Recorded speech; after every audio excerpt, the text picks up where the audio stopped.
நம்ம Ashwin sweets and snacks export பண்றதுக்கு 7373041434 மற்றும் www.ashwinsweets.com கான்டாக்ட் பண்ணுங்க. திருப்பதி திருமலையில் உள்ள புஷ்பகிரி மண்டபத்தில் இயக்குனர் தங்கர் பச்சானின் மகன் விஜித் பச்சான் பிரீதா திருமணம் நடைபெற்றது. தமிழிலே வேத மந்திரங்கள் முழங்க நடைபெற்ற திருமணத்தில் பாமக தலைவர் அன்புமணி ராமதாஸ் கலந்து கொண்டு மணமக்களை வாழ்த்தினார்.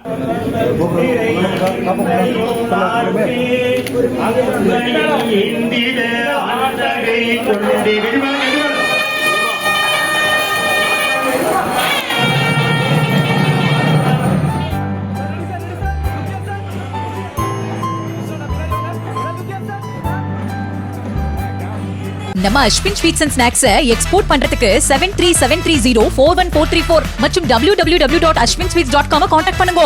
பிளே ஸ்டோர் மற்றும் ஆப் ஸ்டோரில் இருந்து பாலிமர் செயலியை QR கோடு மூலம் பதிவிறக்கம் செய்யுங்கள். செய்திகளை உடனுக்குடன் பெறுங்கள்.